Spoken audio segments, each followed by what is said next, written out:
तो कैसे हैं आप लोग। आशा करता हूँ बहुत अच्छे होंगे और आप लोग का हमारे एक नए सीरीज़ में बहुत बहुत स्वागत है, जिस सीरीज़ का नाम है हम घर पर ही पढ़ेंगे।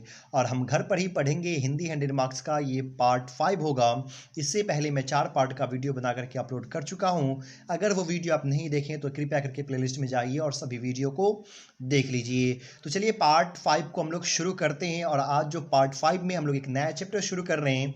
इससे पहले 4 पार्ट तक एक चैप्टर चल रहा था जिस चैप्टर का नाम था बातचीत। और आज हम लोग एक बहुत ही अच्छा चैप्टर शुरू कर रहे हैं जिस चैप्टर का नाम है उसने कहा था। एक लव स्टोरी चैप्टर है। तो चलिए हम लोग चैप्टर को शुरू करते हैं और समझते हैं इस चैप्टर की कहानी को, सारांश को। और ये जो चैप्टर लिखा गया है चंद्रधर शर्मा गुलरी के द्वारा लिखा गया हुआ है। तो चलिए कहानी में क्या बातें कही गई है इस चीज़ को हम लोग समझते हैं और जानते हैं। तो चलिए कहानी में क्या कहा गया है इसको जानते हैं। कहानी का प्रारंभ अमृतसर नगर के चौक बाजार में से एक 8 वर्षीय सिख बालिका तथा 12 वर्षीय सिख बालक के बीच छोटे से वार्तालाप से होता है। मतलब कि ये कहानी अमृतसर के एक नगर से शुरू होती है, एक चौक से शुरू होती है और वहाँ पे एक लड़का और एक लड़की की मुलाकात होती है। वो जो लड़की है वो 8 साल की है, सिख है। और लड़का जो वो 12 साल का, ये भी एक सिख समुदाय से बिलोंग करता है। दोनों की गुफ्तगू वहीं पे होती है। और बात याद रखिएगा, ये कहानी जो है ना सो 5 भागों में बटा हुआ है। 3 भागों में युद्ध का चर्चा किया गया हुआ और दो भागों में जो है ना इस कहानी का जो है सो वर्णन किया गया है, जो शुरू में हुआ और वो अंत में हुआ। जो ये सिलसिला शुरू होता है मिलान का, ये चीज़ का जिक्र किया गया हुआ है। और ये कहानी इतनी दिलचस्प कहानी, इतनी अच्छी कहानी कि इस पे फिल्में भी बन चुकी है। दोनों ही बालक बालिका अपने मामा के यहाँ आए हुए थे। बालिका व बालक दोनों सामान खरीदने बाजार आए थे कि बालक मुस्कुरा के बालिका से पूछता है, क्या तेरी कुरमाई हो गई। कुरमाई का मतलब होता है सगाई, कि क्या तुम्हारी सगाई हो गई। ये जो है वो लड़का सवाल करता है। जब दोनों की मुलाकात एक जगह पे होती है तो वो लड़का सवाल करता है उस लड़की को देख करके, क्या तुम्हारी सगाई हो चुकी है। लड़की सिर्फ 8 साल की थी, लड़का 12 साल का। लेकिन पहले का चलन था कि नहीं, बाल विवाह का बहुत ज़्यादा चलन था। 8 साल 9 साल 10 साल की उम्र में शादी हो जाती थी। तो वही वहाँ पे पूछते, क्या तुम्हारी सगाई हो गई। इस पर बालिका कुछ आंखें ओढ़ चढ़ाकर धत कहकर दौड़ गई और लड़की वहाँ से चली जाती है और लड़का मुंह देखता रह गया। तो मतलब जब ऐसा सवाल वो लड़का करता है तो लड़की जो है धत की आवाज़ में, जो एक कॉमन वर्ड है धत, जो है ना नाक का एक इशारा होता है, धत कह करके वो वहाँ से दौड़ते हुए चली जाती है और लड़का उसको देखता ही रह जाता है। यह दोनों बालक बालिका दूसरे तीसरे दिन एक दूसरे से कभी किसी दुकान पर तो कभी कहीं टकरा ही जाते। मतलब कभी दुकान पे हो, कभी चौराहे पे हो, एक दूसरे से हमेशा मुलाकात हो ही जाती थी, टकरा ही जाता था दोनों जो है। अब आगे क्या होता है, और वही प्रश्न लड़का करता और लड़की भी वही सवाल देती, धत कहते हुए वहाँ से वो निकल जाती। अब चलिए कहानी में जानते हैं कहानी में आगे क्या होता है। एक दिन ऐसा हुआ कि बालक ने वही क्वेश्चन पूछा और बालिका ने उत्तर बालिका ने उसका उत्तर लड़के, यहाँ पे लड़की लिखा गया, यहाँ पे लड़का होगा कि नहीं, लड़के की संभावना के विरुद्ध दिया और बोली हाँ हो गई। मतलब कि एक बार जो ऐसी घटना घटती है कि वो लड़का सवाल करता है कि क्या तुम्हारी शादी हो गई, क्या तुम्हारी सगाई हो गई। तो लड़की जो है ना जवाब देती है इस बार जो है, लेकिन लड़के के विरोध में, लड़के के खिलाफ में वो जवाब देती है। लड़का ये उम्मीद जताया हुआ था कि लड़की जवाब देगी कि ना नहीं हुई है, लेकिन लड़की जो है वो गुस्से में आकर कहते हैं कि हाँ सगाई हो गई। आखिरकार उसकी सगाई जो सो हुई थी या ना हुई थी कहानी में वर्णन नहीं किया गया हुआ है, लेकिन वो जो है लड़की कहती कि हाँ सगाई हो गई। इस उत्तर को सुनकर लड़का चौंक पड़ता है और पूछता है कब हुई है। जब ये सवाल और लड़की जवाब देती कि हाँ हो गई, तो सवाल करता है कब हुई है सगाई। लड़की कहती है कल हुआ है ना, कल हुई है सगाई, देखते नहीं यह रेशम से कढ़ा हुआ सालू। अब लड़की जवाब देती कि मेरी सगाई कल हुई है, तुम ये देखते नहीं है। सालू का मतलब होता है साल, है ना, शाल होता है। एक ऐसा ओढ़नी, एक ऐसा दुपट्टा, एक ऐसा साल जो सगाई के वक्त जो है ना लड़की जो है सो ओढ़ती है, पहनती है कि नहीं। और ये लाल कलर का होता है, उसी को सालू कहते हैं। तो लड़की इशारे करती है कि तुम ये सालू नहीं देख रहे हो, है कि नहीं, ये मेरी सगाई की पहचान है, कल ही मेरी सगाई हुई है। और यह कहकर भाग जाती है। और इतना कहने के बाद वो लड़की वहाँ से चली जाती है, भाग जाती है। परंतु लड़के के ऊपर मानो वज्रपात होता है, मतलब बिजली टूट पड़ता है, एकदम पहाड़ टूट पड़ता है और वह किसी को नाली में धकेल देता है। और वहाँ से वो जाने लगता है। जब जाने लगता है तो रास्ते में जो भी मिलता है उसको नाली में धकेल देता है। किसी छबरी वाले की छबरी गिरा देता है। छबरी जो होता है वो मतलब कि एक ऐसा कह सकते हैं एक ऐसी बर्तन, एक ऐसी चीज़ जिसमें जो है ना खाने पीने की चीज़ रख करके बेची जाती है, उसको छबरी कहते हैं। तो छबरी वाले की छबरी को गिरा देता है। किसी कुत्ते को पत्थर मारता है, मतलब जब वो सुनता है कि हाँ शादी होगी, इतने गुस्से में वो आ जाता है। किसी सब्जी वाले के ठेले में दूध उड़ेल देता है और किसी सामने आती हुई वैष्णवी से टक्कर मार देता है और गाली खाता है। मतलब कि अगर कोई आ रही है, स्त्री आ रही है जो भगवान का रूप धारण की हुई है और उससे वो टकरा जाता है, अब वो औरत एकदम गाली देना शुरू कर देती है। कहानी का पहला भाग यही नाटकीय ढंग से समाप्त हो जाता है और इसी तरह से कहानी का पहला भाग जो है सो समाप्त हो जाता है। अब यहाँ से युद्ध वाला जो है सो ये भाग जो है शुरू होता है। इस बालक का नाम लहना सिंह और बालिका का बाद में सुब्रदानी के नाम से के रूप में हमारे सामने आती है। बाद में जो है ना लड़का का नाम सामने आता है कि लड़का का नाम जो था वो क्या था, लहना सिंह था। और लड़की का नाम, मतलब नाम तो यहाँ पे नहीं कह सकते हैं, सुब्रदान जो है ना एक पोस्ट है और ये इस लड़की की जिससे शादी होती है वो सुब्रदान था। तो यहीं पे इसका स्त्रीलिंग तैयार कर दिया गया है। सूबेदारनी है ना, सूबेदारनी के नाम से यहाँ पे वो नाम दिया गया हुआ उसका जो है। अब चलिए इस घटना के 25 साल के बाद हम लोग कहानी को शुरू करते हैं कि नहीं। 25 साल बाद, इस घटना के 25 साल बाद कहानी का दूसरा भाग शुरू होता है। 25 साल बाद क्या घटना घटती है, अब थोड़ा चलिए जानते हैं, इस चीज़ को समझते हैं। लहना सिंह युवा हो गया और जर्मनी के विरुद्ध लड़ाई में लड़ने वाले सैनिकों में भर्ती हो गया। अब जो है सो लहना सिंह जो था वो जवान हो गया। 25 साल की बात है तो पॉसिबल सी बात है जवान वो हो जाएगा और जर्मनी के खिलाफ जो है ना लड़ने वाले सैनिक में वो शामिल हो जाता है, भर्ती हो जाता है। और वह 77 राइफल में जमादार है। और वो जो जमादार मतलब हेड कांस्टेबल कहते हैं, जो छोटे छोटे अधिकारी पे जो राज करता है जिसका अधिकार होता है उसको जमादार कहते हैं। हेड कांस्टेबल जो है। एक बार वह 7 दिन की छुट्टी लेकर अपनी ज़मीन को किसी मुकदमे की पैरवी करने घर आया था। उसका ज़मीन जो था उसके मसले को सॉल्व करने के लिए वो अपने घर आता है। वहीं उसे अपने रेजिमेंट के अफसर की चिट्ठी मिलती है कि फ़ौज को युद्ध पर जाना है, फ़ौरन चले आओ। और उसके ऊंचे जो अफसर होते हैं उसकी एक चिट्ठी मिलती है कि हम लोग को युद्ध पे जाना है, इसलिए तुम घर से फ़ौरन चले आओ।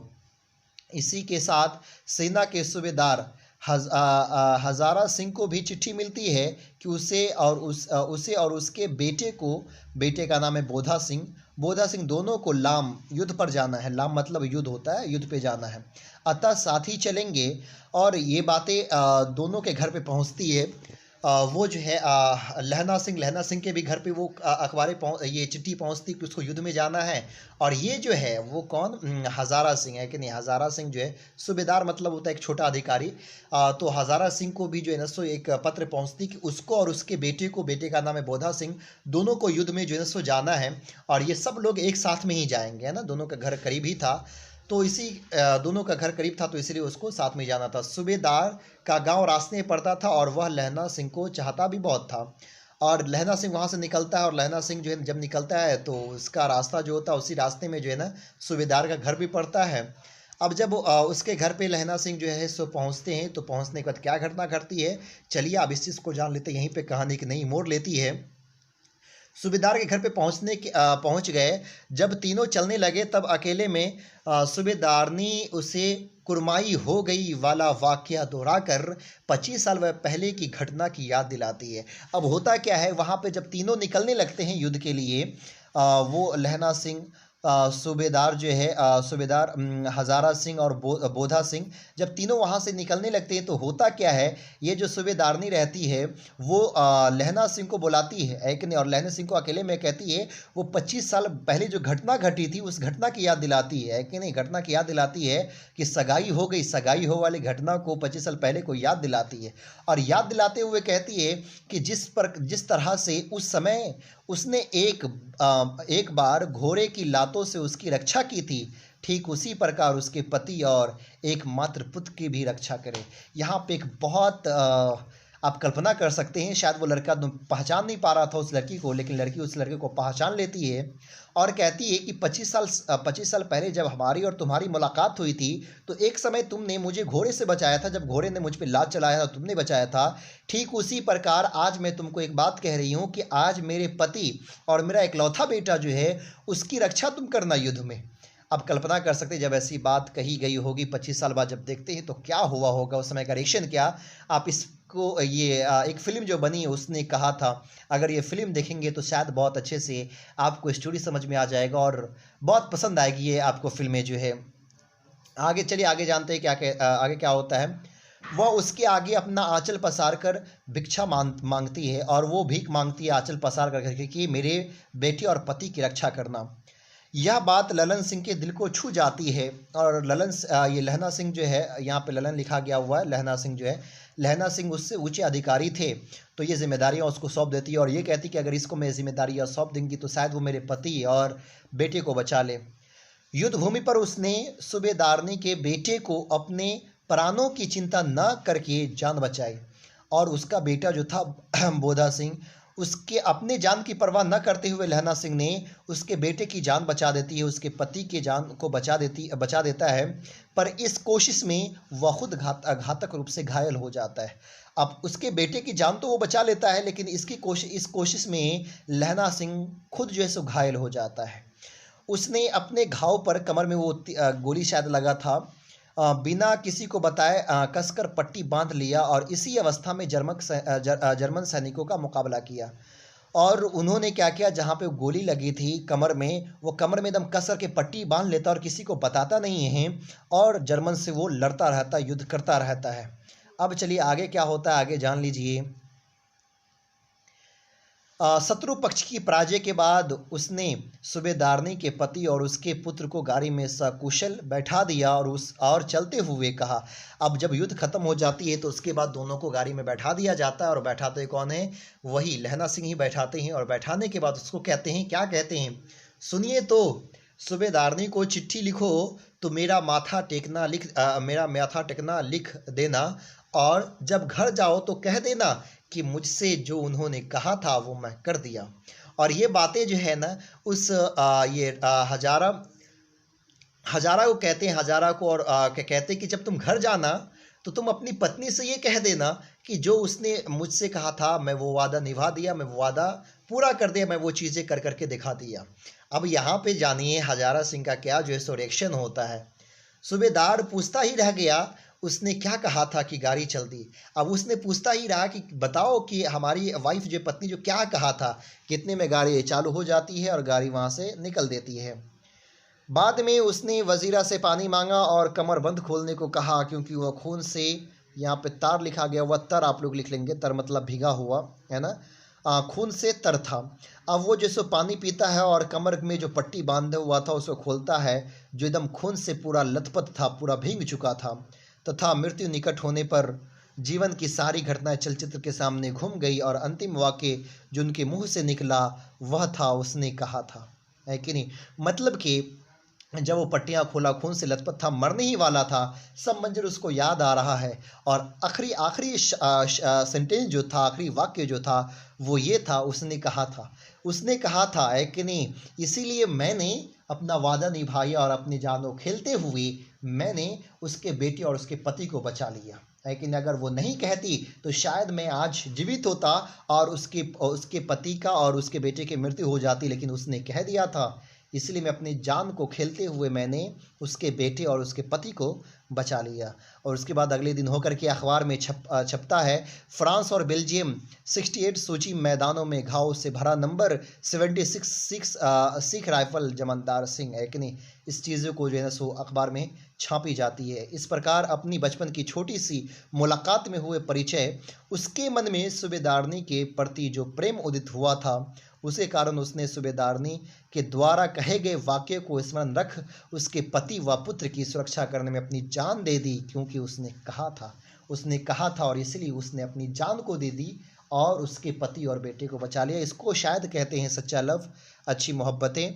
तो अगर आपको ये वीडियो पसंद आया तो प्लीज़ लाइक करना मत भूलिएगा और इस वीडियो को ज़्यादा से ज़्यादा अपने दोस्तों को शेयर कीजिए ताकि उसको भी ये कहानी समझ में आए। आगे इस पार्ट में, जो अगले पार्ट में मैं इस चैप्टर के ऑब्जेक्टिव क्वेश्चन आंसर को लेकर के आऊँगा। तब तक के लिए बाय।